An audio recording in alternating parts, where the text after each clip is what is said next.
Red button means we're live, a casual take with your boy Stephen Pepper, here to give a take off my chest. So as we all kind of expected, after that putrid Sunday Night Football performance from Russell Wilson, that we were getting closer to Jaxson Dart time in New York. And as of yesterday, Jaxson Dart is the starter over Russ on Sunday against the Chargers. Now let me just say this, okay? Is it a bit too early to start Jaxson Dart?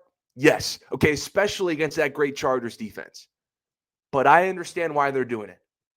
Jobs are on the line here, guys. Not only that, the fan base, the locker room, all of that's on the line. You risk losing all of that if you start Russ over the kid for one more game.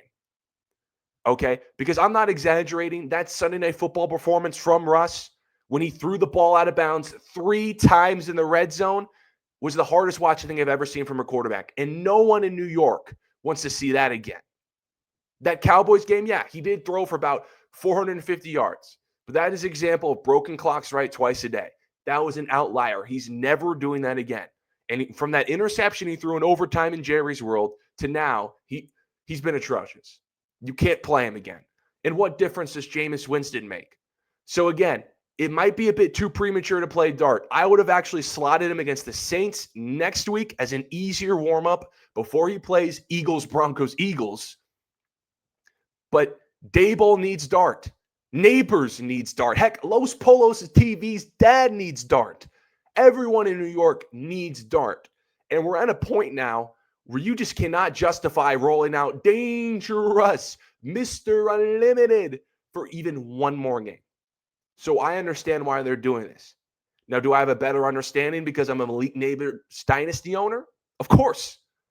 I want to see some Dart action too. It would be more entertaining.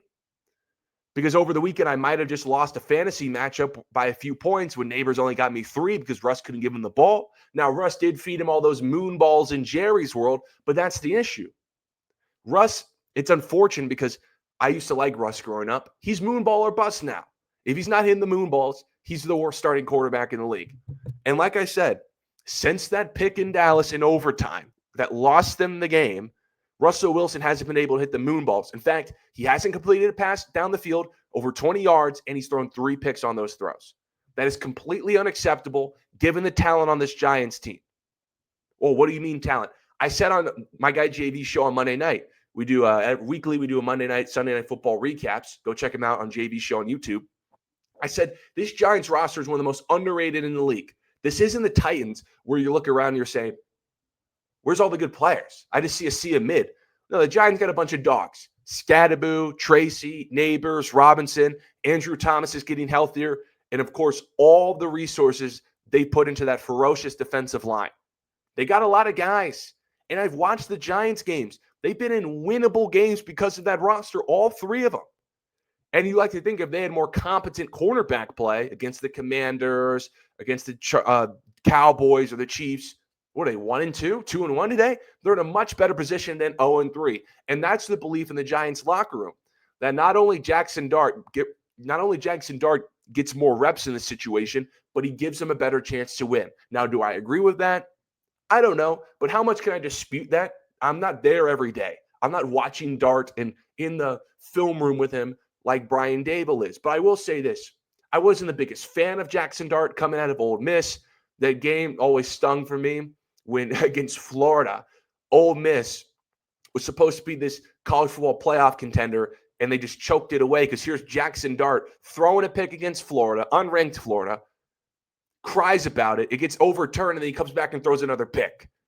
But I can't lie, the guy's got swagger. He brings some juice. He brings life to this Giants team. And in the preseason, he showed some flashes.